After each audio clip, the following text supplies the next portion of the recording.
এই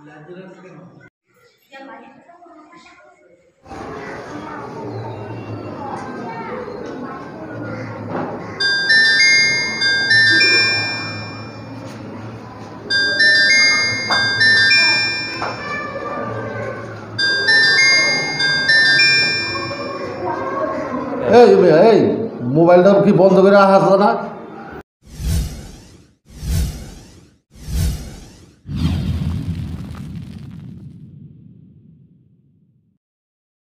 আচ্ছা ভাই, মোবাইলটা মসজিদে ঢোকার সময় আপনার মনে ছিল না, বন্ধ করতে পারি নাই। এখন একটা জরুরি কল আসছে, এই জন্য কি ভাই এত জোরে জোরে কথা না বললেই হতো না?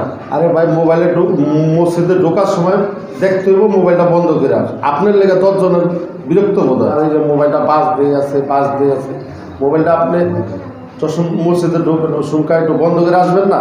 এটা তো আমার ভুল হয়ে গেছে, কিন্তু আসলে যখন আপনি উজু করতে যান তখন আপনিও তো মোবাইলটা আছে কিনা পকেটে তো বোঝা যায়। একজনের লেগে তো 10 জন তর্ক না করি ভাই, মসজিদে তর্ক করাটা ঠিক নেই। আপনি যে বললেন মোবাইলটা বন্ধ, ভুলে আমি মোবাইলটা চালু রেখে নামাজে দাঁড়াইছি। এখন আমি মোবাইলটা বাজছে, ঠিক আছে, এখন আমি নামাজ সাইডে দিয়ে কি মোবাইল ধরবো নাকি? আর মোবাইলটা বন্ধ করবো নাকি? তো নামাজ নষ্ট হয়ে যাবে না আমার। আরে ভাই, এটা তো আপনার জানা উচিত ছিল। একজনের লেগে তারও 10টা মুসল্লির নামাজটা নষ্ট হয়। তো অনেকে নামাজ পড়তে যান, এর মধ্যে অনেক জোরে জোরে কথা না বললে হইতো না আপনার? আপনিও তো বলছেন ভাই। ভুল বলেই নাই ভাই, এটা তো সবার মুসল্লিকে স্বার্থে তো হয়েছে। আচ্ছা ভাই, তর্ক না করি, এটার মাসালা আছে। মাসালা অনুসারে মসজিদে যদি মোবাইল বাজে তাহলে এটা কীরকম বন্ধ করা লাগবে, এইটা হুজুরে মাসালা দেবে, আমরা তর্ক না করি। নামাজের মসজিদে বই তর্ক না করাটাই ভালো। ঠিক আছে, হুজুরে আসতেছে দেখি। হ্যাঁ, এরা ভুল তো আমার একা হয় না ভাই, অনেক মানুষ, অনেক মুরব্বী, অনেক দেখছি অনেকে ভুল মসজিদের ভিতরে মোবাইল নিয়ে চলে আসে। অনেকের তো ভাই, আমরা তো মোবাইল পালি, এই যে আমরা মোবাইল বন্ধ করে আসছি, এখন তো ঠিক আছে ভাই, আমারটা না ভুল হয়ে গেছে, এই জন্য তো আপনি উচ্চ মসজিদে আপনার বলাটা কিন্তু আসলে তর্ক না করি। হুজুরে ভাই এই মাসাল অনুসারে আমরা সবাই। আচ্ছা ভাই, ঠিক আছে, তাইলে হুজুরে আসতেছে, হুজুরের কাছ থেকে আমরা সমাধানটা নিই। আসসালামু আলাইকুম। ওয়ালাইকুম আসসালাম ওয়া রাহমাতুল্লাহ। কি হয়েছে? না আসলে বিষয়টা কি, মানে মসজিদে ঢোকার সময় মোবাইলের সুইচটা আসলে বন্ধ করতে পারিনি। তো ওই হঠাৎ করে আমার একটা কল আসছে, একজনের কল দিচ্ছে, তো ভাই জনের কল, ভাই একবারে নামাজ শেষ উঠে একদম চিল্লি, মানে সবাই মুসলিমের নামাজ পড়তে, ভাই সবাই ছিল আর কি। তো বলতেছে যে ভাই আপনার মোবাইল বন্ধ করেন না ভাই, মানে বিষয়টা একটা আমার কাছে খারাপ লাগছে। আর নামাজে দাঁড়ানো এই অবস্থায় কল আসছে, এখন আমি তো নামাজ সারিয়ে দিয়ে তো হুজুর আসলে কলটা বন্ধ করতে পারি না, নামাজ ছুটে যাবে না, ভাই বুঝতেছে না আর কি। আসলে এখন তো মনে করেন যে এমন একটা যুগ যে সবাই আমরা মোবাইল ব্যবহার করি এবং মোবাইল নিয়ে চলে আসি মসজিদে, এবং অনেক মুরব্বী এবং অনেক ইয়ং জেনারেশন যারা আছে সবাই আমরা মোবাইল ব্যবহার করি এবং মসজিদে আসি। তো আমরা অনেকে জানি না যে যদি নামাজের মধ্যে মোবাইল বেজে ওঠে তাহলে এক হাত ছেড়ে দিয়ে মোবাইলটা কী করা, বন্ধ করা।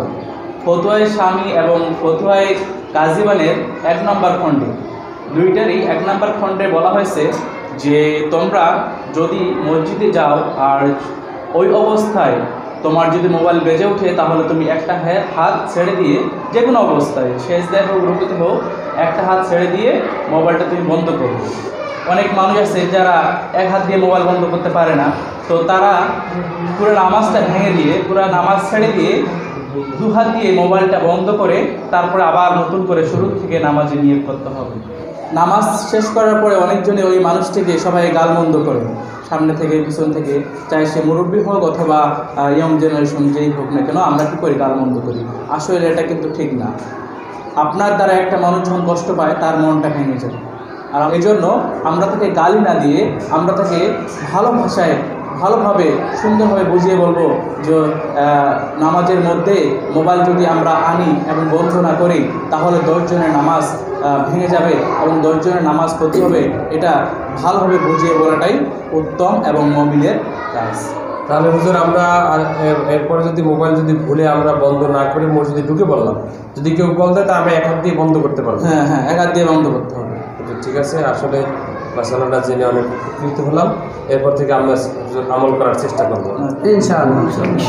ছোটোখাটো বিষয় নিয়ে মসজিদের মধ্যে বিশৃঙ্খলা সৃষ্টি না করি এবং একজন আরেকজনের সাথে মন মালিন্য না করি। যেহেতু আমরা একজন মুসলমান আরেকজন মুসলমানের ভাই। ভাই আমার ভুল হয়ে গেছে ভাই, জানা ছিল না বিষয়টা, কিন্তু হুজুরে বললো এই জন্য ভালো হইল আর কি। যাক, ঠিক আছে। মনে কিছু করেন না ভাই, মনে কিছু করেন না। ঠিক আছে, আলহামদুলিল্লাহ। তাহলে আসসালামু আলাইকুম।